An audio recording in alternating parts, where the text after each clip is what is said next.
Olá pessoal, nessa aula a gente vai concluir o conteúdo de coordenadas polares, falando de comprimento de curvas polares. Lá no cálculo 1, vocês aprenderam a como calcular o comprimento de uma curva quando essa se apresenta, né, no formato cartesiano, ou seja, quando essa é representada por funções cartesianas.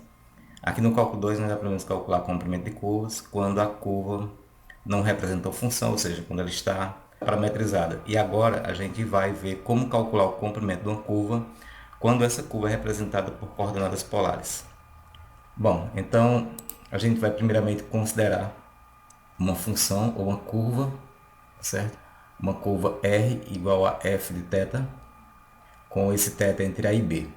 Então lá, quando a gente estava estudando parametrização, a gente viu que para calcular o comprimento de uma curva, do intervalo de A até B do seu domínio, a gente usa essa integral, a integral de AB, da raiz quadrada de dx dt2, mais dy dt2. O que a gente vai fazer é apenas adaptar essa forma para coordenadas polares.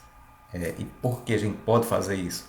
Porque a gente pode enxergar as coordenadas, uma função polar, como uma parametrização, considerando que na parametrização nós temos um t, que é o número real, que representa o domínio da função, né, associado a cada coordenada x e y. E se a gente observar aqui nas curvas polares, nós temos as fórmulas de conversão, né, em que x é igual a r cosseno de θ e y é igual a r seno de θ.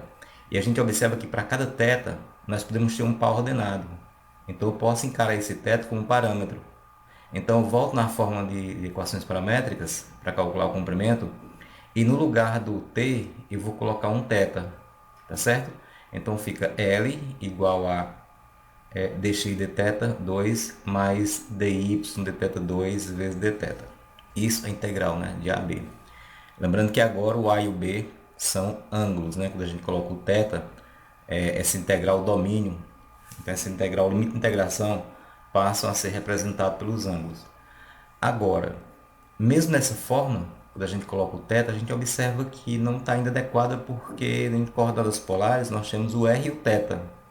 Aqui só figura o θ, né? Falta o R. E outra coisa, aqui nós temos um x e um y, que em coordenadas polares não aparece. Nós temos que mexer ainda com essa equação, tá? Para eliminar, né? Para trocar o x e o y por θ, tá bom? Então, como seria isso? Bom, é muito simples. A gente vai calcular o dx dt, ou melhor, o dx dθ, né? Para tentar eliminar o x e colocar o r, tá certo? Então, nós temos dx dθ, eu vou pegar a expressão aqui do x, que é x igual a r cosseno de θ, e vou derivar o x em relação a θ, que é o dx dθ. Bom, mas como o θ é variável e o r também é variável, e nós temos um produto, né, em que cada fator nós temos uma variável, então a gente, para derivar essa função, essa expressão, nós temos que usar a regra do produto, tá certo? Então, seria a derivada da primeira, né? A derivada da primeira vezes a segunda, ou seja, a derivada da primeira, a derivada do r em relação a θ é dr dθ.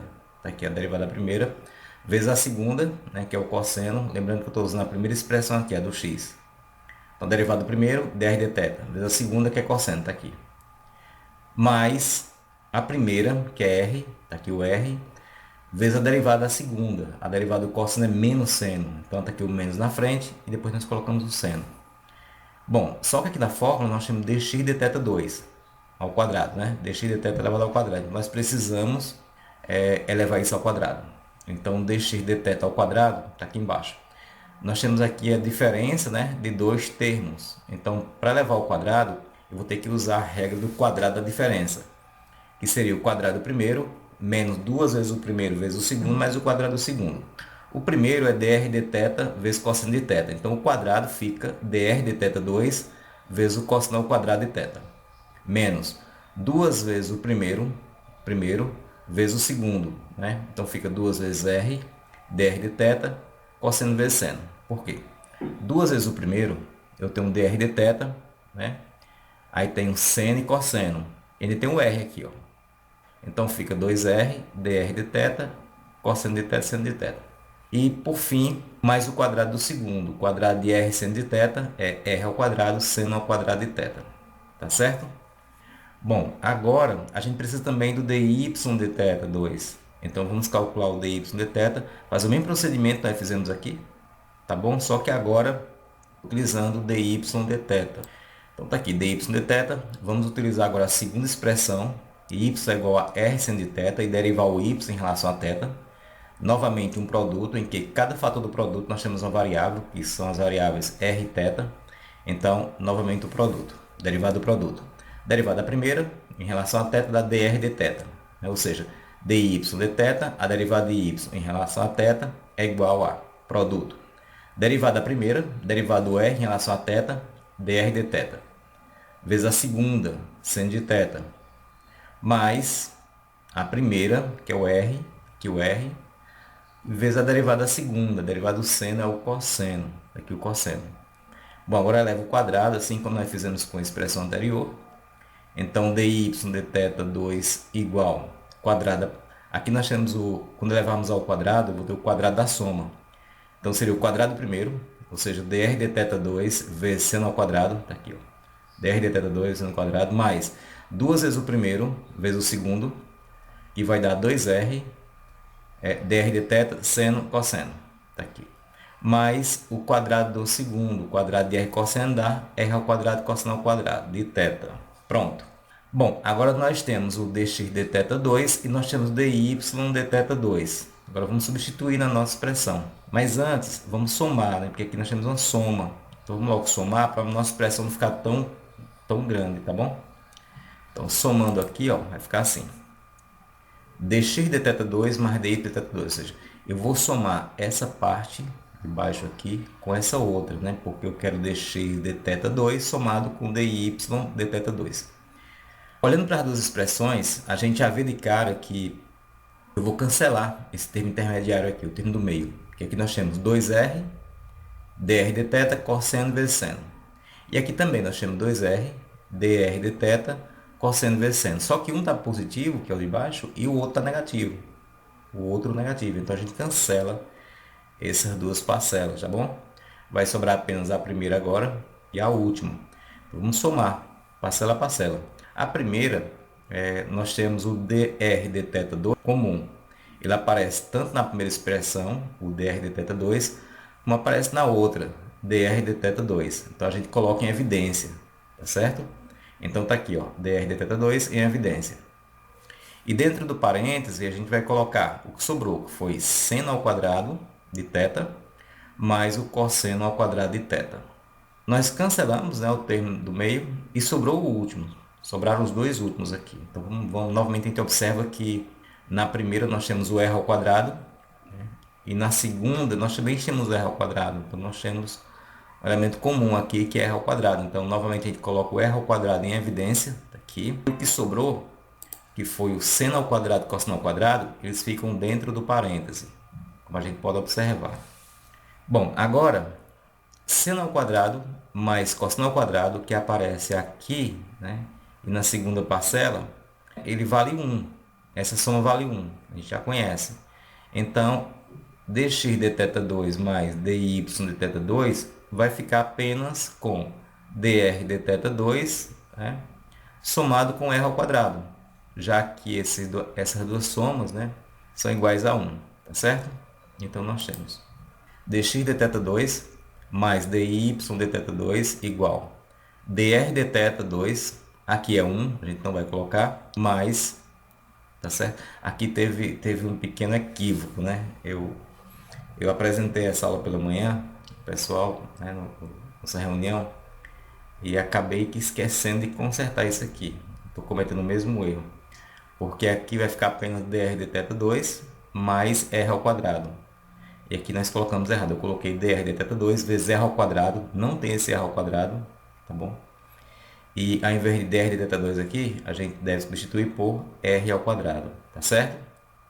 Então imagine que aqui não tem o r ao quadrado e aqui nós temos o r ao quadrado.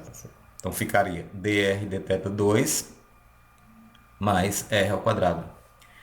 Bom, então substituindo a nossa expressão, essa soma que a gente acabou de obter, né? Essa soma aqui, ó, ela vai ficar como? Vai ficar integral, né, de a a b, e aí a gente vai substituir essa soma. que é dr de θ2 mais R2. Então fica da seguinte maneira, fica assim, integral de AB dr de θ2 mais R2 vezes dθ. Pronto. Então essa é a fórmula que nos fornece o comprimento de uma curva polar no intervalo de AB, tá bom? Então vamos ao exemplo.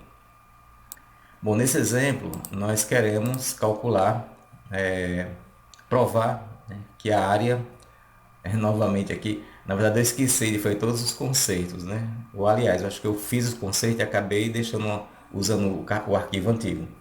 Porque aqui eu não quero a área, que tem prof que a área de um círculo de raio R é 2πr. Não é. Aqui não é, nós queremos o comprimento, tá bom? Aqui prof que o comprimento desconsidera a palavra área e considere comprimento. Então, prof que o comprimento de um círculo de raio R é 2πr. Tá certo? Bom, então para a gente fazer essa questão, para a gente provar, a gente sabe que eu tenho vários modelos para o mesmo círculo, né? Apenas eu tenho um círculo posicionado em locais diferentes do plano. Então a gente vai, em qualquer um deles, lógico, se tiver o mesmo raio, né? Como o comprimento depende apenas do raio, independentemente da posição do círculo no plano, certo? O resultado vai dar sempre a mesma coisa. Então, vamos fazer duas situações. Primeira situação vai ser essa em que o círculo, né, ele tem centro no polo, tá bom? E como o raio polar é a distância do polo até a curva, então o raio polar ele coincide com o raio do círculo. Aqui eu estou chamando de raio polar o R minúsculo, como a gente já usa, né? E o raio do círculo como o R maiúsculo.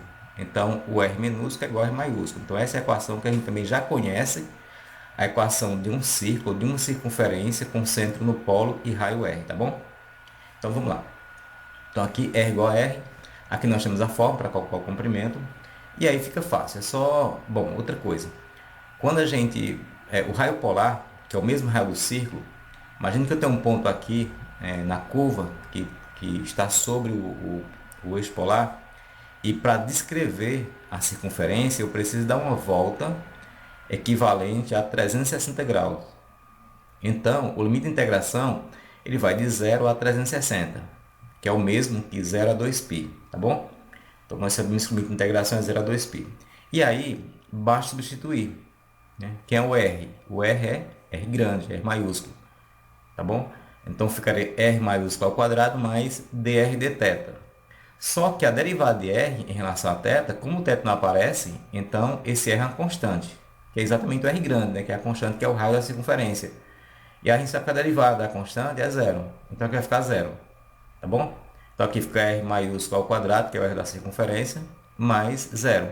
E aí nós temos a integral de 0 a 2π, R maiúsculo ao quadrado mais zero. Ora, a raiz quadrada de R ao quadrado é R. E R é uma constante. Então esse R ele sai do integrando e fica aqui fora. A gente pode colocar fora sem problema. Então fica apenas a integral de 0 a 2π de dθ. E nós sabemos que a integral de dθ é θ. Tá bom? A integral da θ é θ. Então fica R vezes θ. Agora, na verdade, θ, essa parte está dentro do parênteses, tá vendo? R vezes θ. E aplicando o teorema do cálculo, a gente vai substituir o θ por 2π, depois por zero. Então fica 2π menos zero. E 2π menos zero vai dar 2π. Aí nós temos 2π vezes R dá igual a 2πr, que é exatamente o comprimento da circunferência de raio R, tá bom? Agora vamos fazer uma outra situação em que é a mesma circunferência de raio R, só que a equação dela, o R agora não é mais uma constante. O R agora, que é o raio polar, também depende do ângulo, tá vendo? E a gente sabe que esse formato de equação, esse círculo, essa circunferência, ele está nessa posição, em que nós temos o centro aqui sobre o eixo polar, né? E a distância do centro até essa reta tangente vertical é exatamente o raio da circunferência. Então aqui nós temos o raio da circunferência, que é um raio constante. E imagine que esse ponto A é o ponto que desenha a circunferência, que descreve a circunferência. Então quando A parte daqui e dá uma volta completa no sentido anti-horário, a gente vai ter, né, o contorno da circunferência. E o ângulo polar ele vai descrever, né, no intervalo de menos π sobre 2, que é 270, que está aqui embaixo, até π sobre 2. Então, você observa que nesse caso, para que o ponto A descreva a circunferência, nós temos duas características. O raio vai variar, obviamente, né? O raio vai atingir o valor máximo aqui, ó, quando o ângulo for zero. Porque aí, quando o ângulo for zero, nós temos o cosseno de zero, que é 1, que por sinal é o maior valor que o cosseno assume, é 1. Então, nós temos o maior raio, tá certo? Então, esse raio vai variar, né, conforme o ângulo varia. Então, o raio depende do ângulo. Bom, só que aqui o raio vai percorrer 180 graus, mas partindo do menos π sobre 2 até π sobre 2. Então, o limite de integração fica de menos π sobre 2 a π sobre 2. E o resto, a gente procede da mesma maneira que o exemplo anterior. O r ao quadrado, né? Só que o r é quem? 2r cosseno de θ. Então, a gente coloca o r ao quadrado, que ficaria o quê? 4r ao quadrado cosseno ao quadrado de θ, como a gente percebe aqui. Mais dr de θ 2, dr de θ ao quadrado. Ora, dr de θ dá, como 2r é uma constante, a gente vai derivar apenas o cosseno. E a derivada do cosseno de θ é menos seno de θ. Então, ficaria menos 2r seno de θ. Só que aqui, a gente vai ter que levar ao quadrado. Então, é negativo, mas quando eleva ao quadrado, fica positivo, né? Então, fica 4r ao quadrado vezes seno ao quadrado de θ. Certo?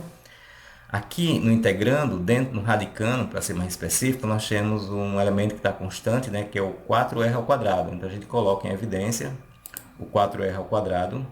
E o que vai sobrar no parênteses, né, vai ser cosseno ao quadrado mais seno ao quadrado. E a gente sabe que cosseno ao quadrado de θ mais seno ao quadrado de θ é 1.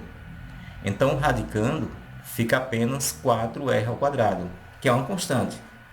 E a raiz de 4r ao quadrado é 2r.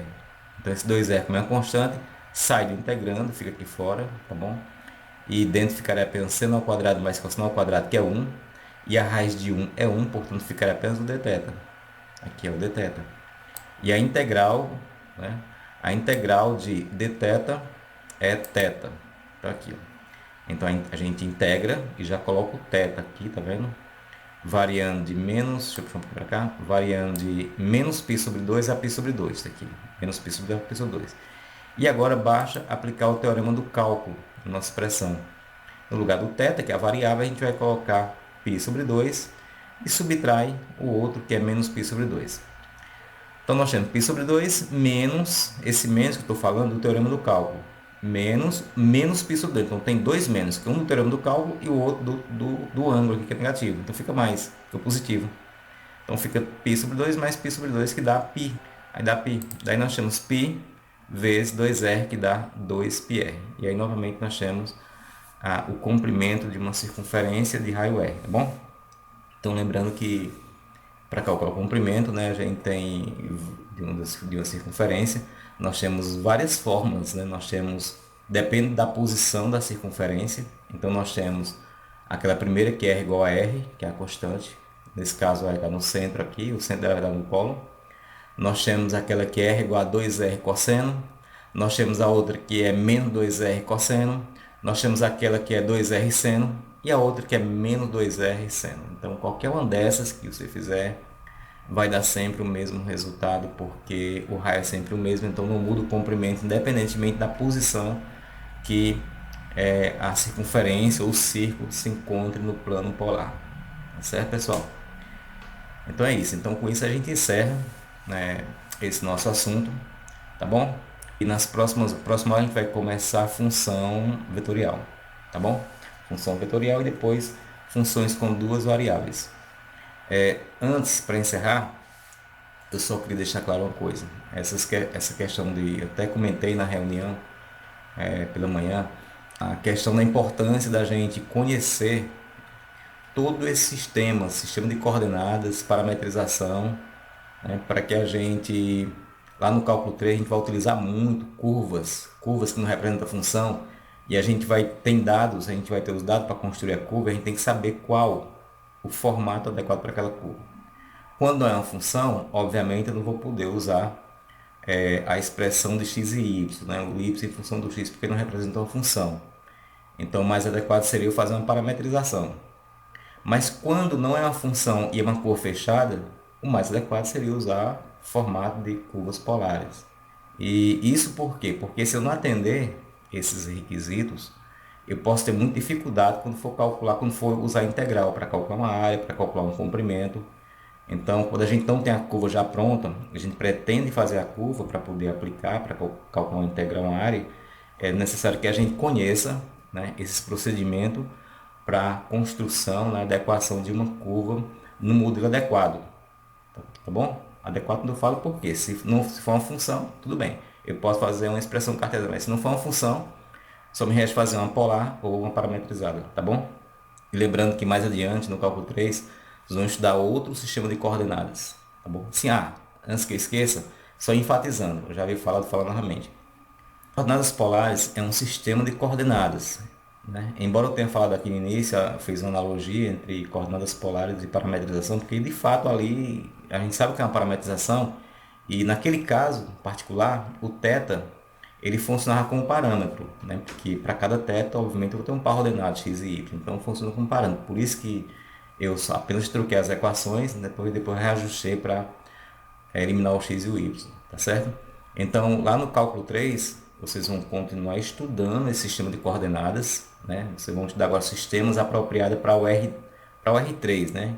Que são funções com duas variáveis, que é o sistema de coordenadas cilíndricas e o sistema de coordenadas esféricas. Para que, quando você for utilizar uma curva ou uma superfície, uma curva, geralmente são curvas, né?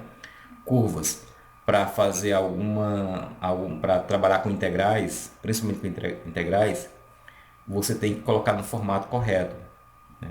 Então, repetindo, caso não atenda esse formato correto, você pode ter muita dificuldade ou pode até tornar o cálculo de integral impossível. Tá bom, pessoal? Então, vamos encerrar por aqui, tá? Resolva as questões e até a próxima.